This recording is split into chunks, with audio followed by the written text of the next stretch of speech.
Début, donc bienvenue à tous sur ce webinaire concernant les modifications de nomenclature intervenant le 1er janvier 2020. Nous avons vu le mois dernier les modifications du 1er décembre, donc là nous allons continuer dans le déploiement progressif de cet avenant 6. Donc je vous refais la petite présentation d'Orion vite fait, donc organisme de formation leader, ça fait 15 ans que nous existons et nous formons 14 500 personnes chaque année. Voilà, donc vous nous connaissez en formation et petite info, le catalogue 2020 va bientôt sortir, donc tenez-vous prêts et prêtes pour ce nouveau catalogue de l'année 2020. Concernant cette nomenclature, un petit préambule. Voilà, l'avenant 6 a été signé au mois de mars, il est paru au journal officiel en juin 2019 et donc en septembre sont parus au journal officiel deux textes, le premier le 8 septembre concernant les modifications du 1er décembre et le 11 septembre concernant les modifications du 1er janvier. Donc bien entendu que je vais m'appliquer à suivre ce journal officiel. Il y a certainement seulement certaines informations que je n'ai pas encore puisque nous attendons des circulaires d'application. Effectivement, la CNAM, afin de légaliser un petit peu tout ça, d'expliquer un petit peu, c'est relativement complexe, la CNAM va certainement émettre des circulaires d'application pour nous expliquer un petit peu mieux. Donc, il y a certaines choses sur lesquelles, effectivement, je ne pourrais pas être totalement affirmatif, mais je vous le dirai au moment voulu. Donc au niveau du programme, on va avoir une première partie sur l'évolution des pansements qui va se faire en deux temps. Donc la première au 1er janvier et puis il y aura d'autres modifications au 1er juillet, mais dont je vous parlerai dans un prochain webinaire. Et enfin, le BSI, on va en parler un petit peu plus puisqu'il va attaquer au 1er janvier également et quelques autres mesures annexes. Alors, une révolution pour les pansements, plusieurs modifications. Tout d'abord, dans les pansements simples, certains pansements vont être revalorisés AMI 3. Donc, on les verra tout à l'heure, ces pansements, mais ça restera des pansements simples. Concernant les pansements lourds et complexes, dans la nomenclature à partir du 1er janvier 2020, il y aura dans le titre de cet article 3 la suppression de la phrase nécessitant des conditions d'asepsie rigoureuses. Effectivement, ça a posé des soucis concernant les pansements lourds et complexes, notamment au niveau des plaies chroniques, où les conditions d'asepsie rigoureuse ne sont plus forcément requises. Donc, il était important de supprimer cette phrase dans le titre de cet article 3 qui aurait pu donner lieu à des contrôles. Donc, voilà, cette phrase va être supprimée. L'article 3, dorénavant, s'appellera pansement lourd et complexe, point. Il y a la création d'un nouvel acte dans ces pansements lourds et complexes qui sera un pansement de brûlure après radiothérapie sur une surface supérieure à 2% de la surface corporelle. Dans les pansements lourds et complexes, nous avions déjà les pansements de brûlure classiques, mais qui concernaient une surface supérieure à 5% de la surface corporelle. Là, on met une restriction, ce sera uniquement pour les brûlures suite à radiothérapie, mais ça a permis de diminuer le pourcentage de surface corporelle touchée à 2%. Les pansements qui passent en AMI 3, je vous l'avais annoncé en préambule. Donc on a les pansements de trachéo, les changements de canule, l'abdominoplastie, la chirurgie mammaire, le stripping veineux et les stomies. Donc ces pansements restent bien entendu des pansements simples, donc pas de MCI, mais par contre ils sont revalorisés à AMI 3. La plupart d'entre eux étaient à 2, la trachéo était à 2,25 et donc ces pansements passent à 3, donc bien à partir du 1er janvier. Et surtout une grosse révolution dans la prise en charge des pansements, c'est la mise en place du bilan initial de plaie. Donc ce bilan initial va concerner les plaies lourdes et complexes, les pansements lourds et complexes, et vous allez pouvoir faire une évaluation. Typiquement aujourd'hui, souvent les médecins vous appellent en vous demandant de prendre en charge un patient pour un ulcère, pour lequel il vous fait simplement une prescription de pansement, de soins. Donc vous vous y rendez, vous faites une évaluation de plaie, vous faites une ordonnance et aujourd'hui vous pouvez au mieux vous compter un AMI 4 plus MCI. Demain et dès le 1er janvier, vous pourrez vous coter un AMI 11, un bilan initial de plaie. Alors ce bilan initial de plaie va, une petite nouveauté, il sera en dérogation à l'article 5 des dispositions générales. Alors qu'est-ce que ça veut dire? L'article 5 des dispositions générales dit que tout acte infirmier pour être remboursable doit être prescrit. Donc si ce bilan initial est en dérogation, ça veut dire que ce bilan initial n'a pas besoin d'être prescrit pour être réalisé et remboursé. Il suffira que le médecin vous fasse une ordonnance de pansement 2 à 3 fois par semaine et lors de votre premier passage, eh bien, vous pourrez vous prendre un bilan initial de plaie.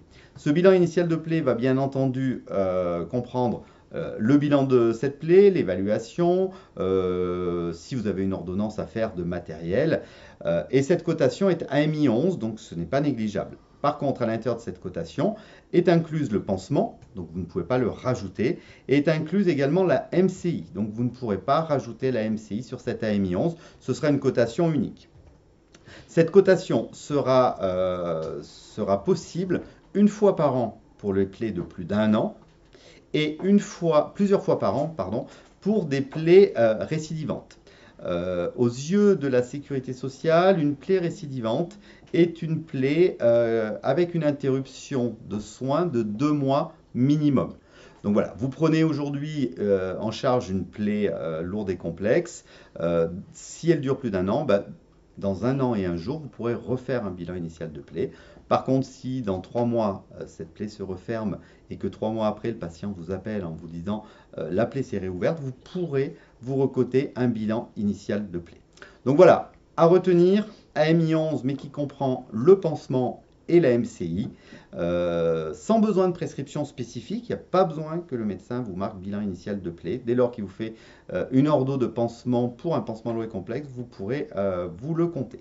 Donc voilà, c'est une grosse avancée quand même, puisque jusqu'à maintenant, ces bilans de plaie, on les faisait plus ou moins gratuitement, ils étaient inclus dans le pansement. Là, au moins, à MI11, on a quand même une cotation qui est correcte. Donc à vous voilà, de vous équiper, de vous mettre des outils en place, notamment des outils d'évaluation de plaie. Je vous rappelle que le dossier de soins pour ce genre de prise en charge est obligatoire. Donc à vous de vous équiper de fiches d'évaluation, de choses comme ça qui vous permettent de prouver la prise en charge de ces plaies-là.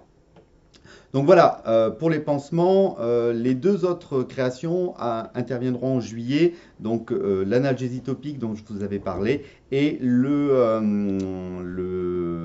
pansement lourd et complexe avec poste de contention qui sera émis 5,1, mais ces 2-là ne seront mis en place qu'en juillet, 1er juillet 2020. Je reviendrai dessus bien sûr dans un prochain webinaire. Donc, on va continuer avec le BSI, puisque vous savez qu'à partir du 1er janvier 2020, le BSI concernera vos patients de plus de 90 ans. Alors, il y a quelques petites interrogations par rapport à ça. L'information avait été donnée par la CNAM, comme quoi ça ne concernerait que les nouveaux patients. Les textes, à ce jour, les textes que j'ai en ma possession ne parlent pas de nouveaux patients. Ils parlent simplement de patients de plus de 90 ans. Donc, pour l'instant, on en est là. J'attends une circulaire d'application qui devrait sortir. Mais aujourd'hui, au vu de l'écriture dans l'avenant 6 et au vu de l'écriture dans le journal officiel du 11 septembre, on ne parle à partir du 1er janvier 2020 de tous les nouveaux patients de plus de 90 ans. Donc d'ici là, vous recevrez bien entendu une information de la CNAM qui vous confirmera ça et qui vous dira que dès le 1er janvier 2020, certainement, vous pourrez changer d'outil pour tous vos patients de plus de 90 ans. Alors bien entendu, je pense qu'ils vont vous laisser un délai pour passer de la DSI au BSI pour ces patients-là, parce que bien évidemment, ils ne peuvent pas vous imposer au 1er janvier de faire toutes vos BSI pour les nouveaux patients, pour les patients de plus de 90 ans. Donc je pense qu'on vous laissera un délai pour pouvoir réaliser ces choses-là. Donc on est bien d'accord qu'à partir du 1er janvier, le BSI ne concernera que les patients de plus de 90 ans. Pour tous les autres, on continue avec la DSI traditionnelle. Donc ce BSI, comment se le coter? Donc la lettre clé reste la même, il s'agira de la lettre clé DI que vous connaissez déjà pour votre DSI. Et donc le BSI initial que vous ferez chez vos patients, donc a priori chez vos patients de plus de 90 ans, le premier BSI que vous ferez, même si ces patients étaient en DSI avant, ce sera le BSI initial, donc côté DI 2,5, donc 25 €. Il est bien noté dans la nomenclature que ce DI 2,5 pourra être cumulé avec un déplacement. Là, pour des patients que vous avez déjà, ça va être difficilement justifiable puisque vous allez déjà chez vos patients. Donc, on va vous de voir, c'est marqué dans la nomenclature que c'est possible. Vous aurez ensuite les BSI de renouvellement. Donc je rappelle que le BSI est valable 1 an. Donc vous n'avez qu'une seule obligation, c'est de refaire un BSI au bout d'1 an. Vous pourrez, en fait, dans l'année en cours, refaire des BSI si toutefois votre patient a un changement d'état de santé qui peut modifier votre cotation. J'ai ma collègue qui est en train de déchirer son papier, c'est formidable. C'est mon assistante qui déchire son papier. Voilà, donc ces BSI intermédiaires et de renouvellement seront cotés DI 1,2, donc 12 euros. Donc de la même façon, si le 2 janvier vous faites un BSI initial chez un de vos patients, ce BSI sera valable 1 an. Donc dès le 2 janvier 2021, vous serez obligé d'en refaire un autre côté DI 1,2. Durant l'année, si son état de santé est modifié, vous avez tout intérêt à refaire des BSI puisque votre facturation, votre rémunération dépendra de cet outil. Donc vous en ferez autant que vous voudrez.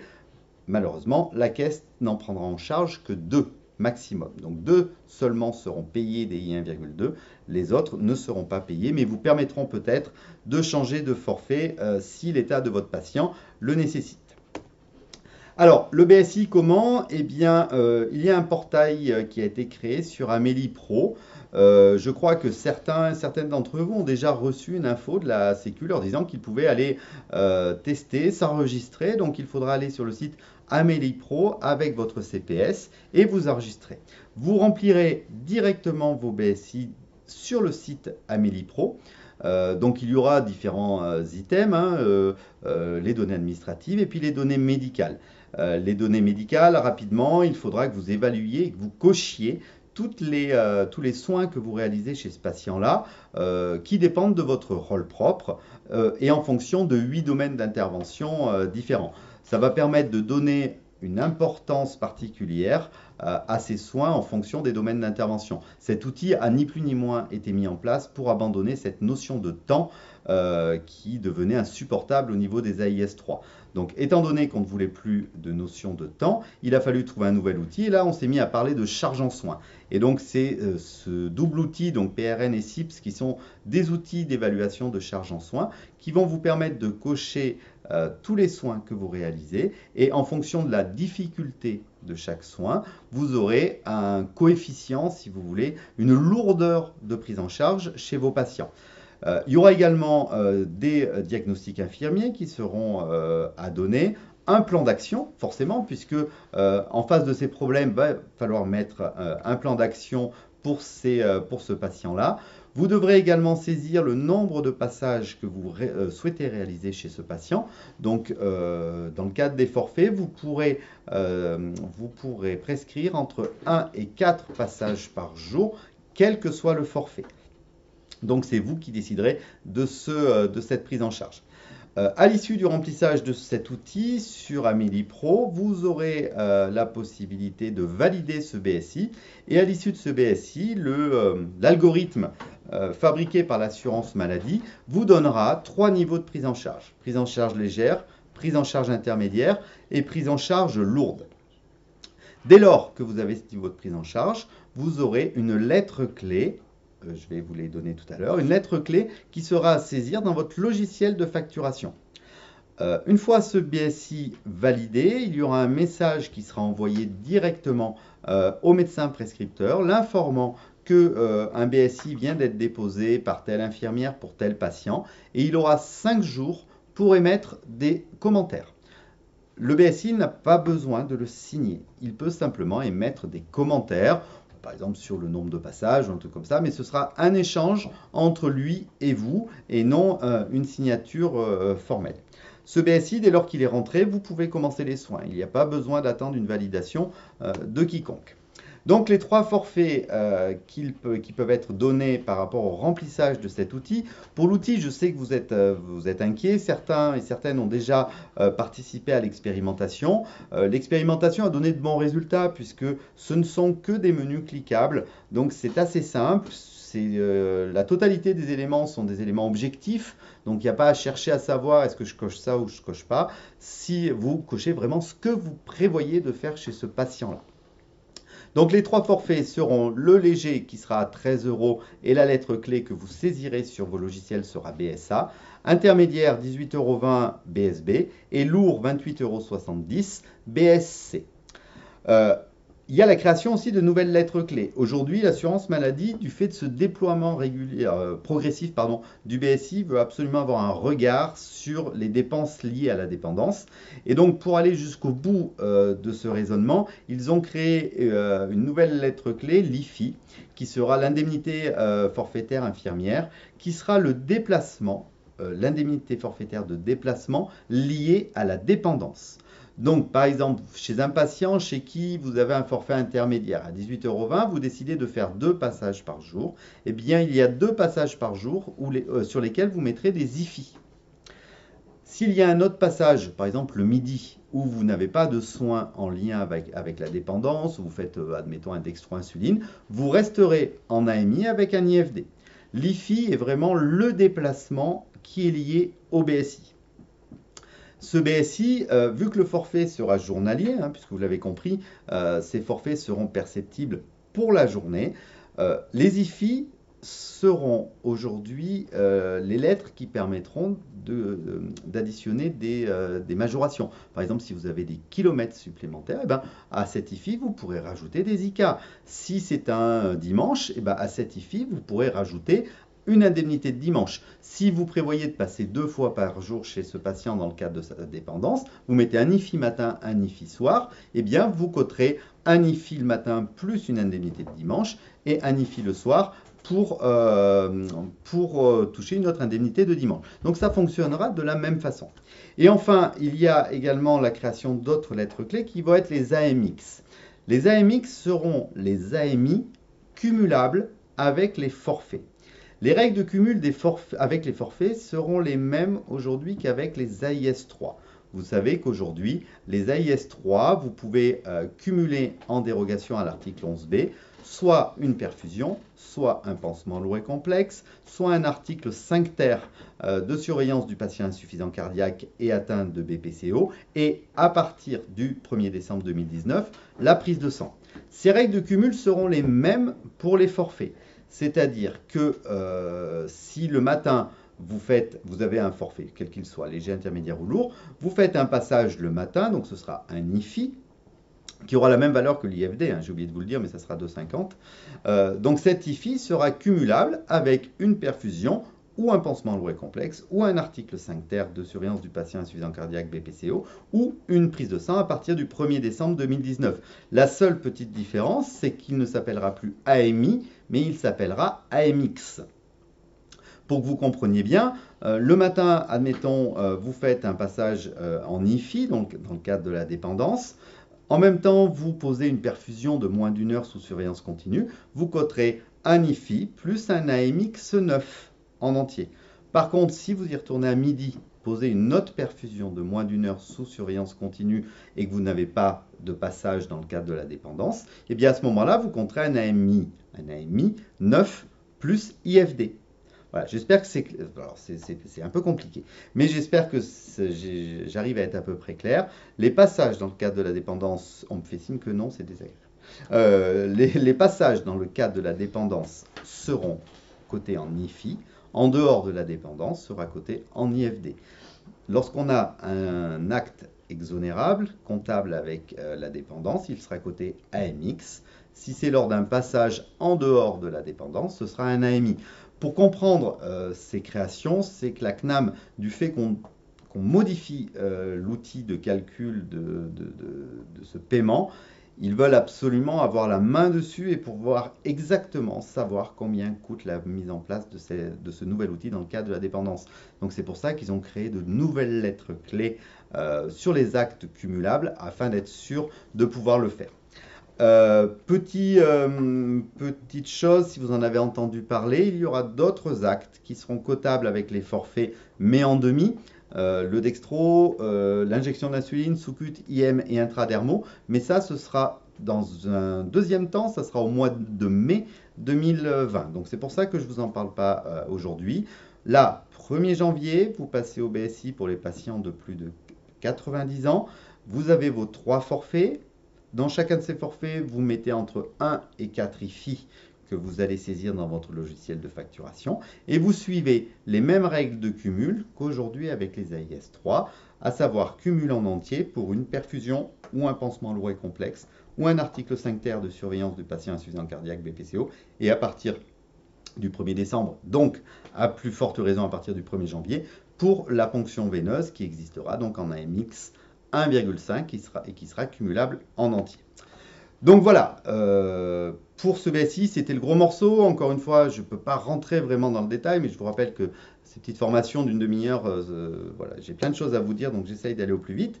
Les autres mesures, rapidement, à partir du 1er janvier 2020, eh bien, on a la majoration pour les enfants, MIE, majoration infirmière enfant. Pour tous les enfants de moins de 7 ans, cette majoration sera quotable jusqu'à la veille du 7e anniversaire de l'enfant. Cette majoration aura une valeur de 3,15 € et sera cumulable avec toutes les autres majorations.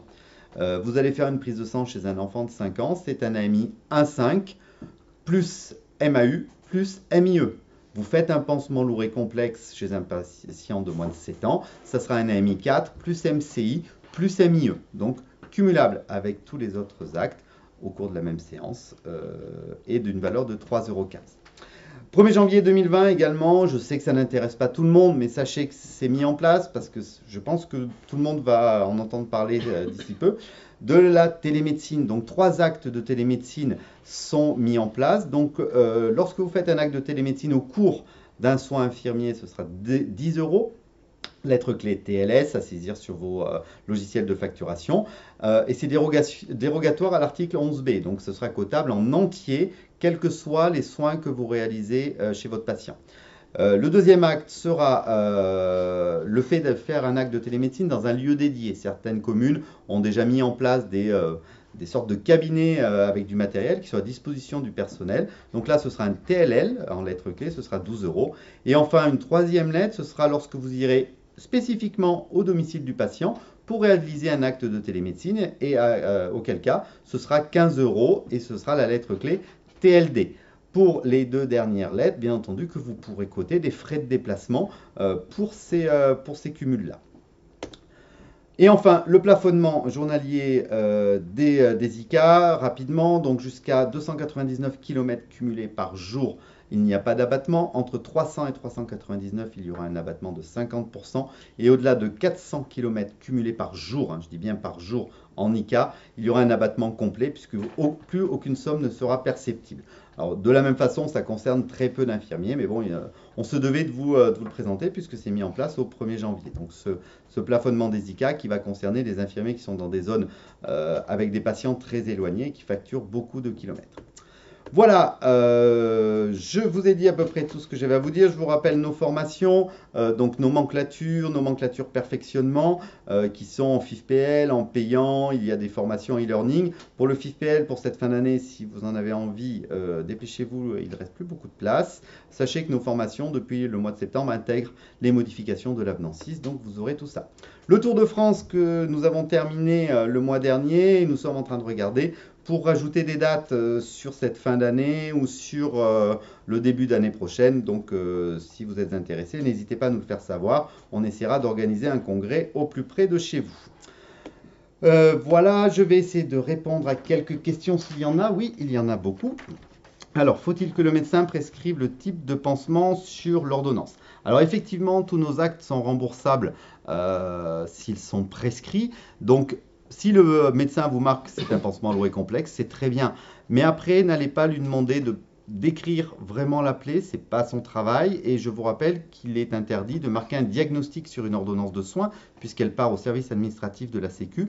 Donc si toutefois le médecin ne vous marque pas spécifiquement qu'il s'agit d'un pansement lourd et complexe, moi je vous conseille d'avoir un dossier de soins suffisamment bien fait pour pouvoir prouver qu'il s'agit bien d'une plaie lourde et complexe. Pour l'ulcère, il faut que ça fasse plus de 60 cm². Assurez-vous dans votre dossier de soins d'avoir une évaluation de plaie ou des photos qui prouvent que cette plaie soit suffisamment grande pour rentrer dans ce cadre-là. Est-il possible de coter la MI11 pour un pansement initial avec méchage et après MI4? Donc c'est un pansement lourd et complexe, la MI4, le pansement avec méchage. Donc oui, il y a un bilan initial de plaie, puisque ce bilan initial de plaie concerne les plaies lourdes et complexes. Donc dès lors que vous avez un pansement qui correspond à la définition des 8 pansements lourds et complexes, vous pouvez vous coter cet AMI11. BSI pour AIS4, alors voilà, en l'état actuel, il a bien été dit que le BSI serait le nouvel outil, donc nous permettrait de remplacer les AIS3 par les forfaits, mais il continuera à exister les AIS4. Alors aujourd'hui, comme je vous disais, je n'ai pas encore toutes les circulaires. Je ne suis pas capable de vous dire si on cotera l'AIS4 comme aujourd'hui, c'est-à-dire 4 fois 2,65 € ou si ce sera une somme différente. Bah, selon toute vraisemblance, je pense que ça continuera à être un AIS4. Mais voilà, il va falloir qu'on découvre l'outil qui a été mis en place sur Amélie Pro pour voir comment c'est fait. Mais il faudra remplir le BSI pour avoir ces AIS4. Prescription médicale du BSI pour 1 an. Comment se prescrira le BSI? De la même façon, pour l'instant, on n'a pas connaissance d'un outil particulier. Vous savez que pour la DSI, il avait été créé un CERFA qui s'appelait DSI Prescription, que très peu de médecins ont utilisé, mais bon, il existait. Pour l'instant, il n'y a rien de prescrit. Je vous rappelle que l'ordonnance médicale vous permet de vous coter, de compter ce BSI ou ce DSI.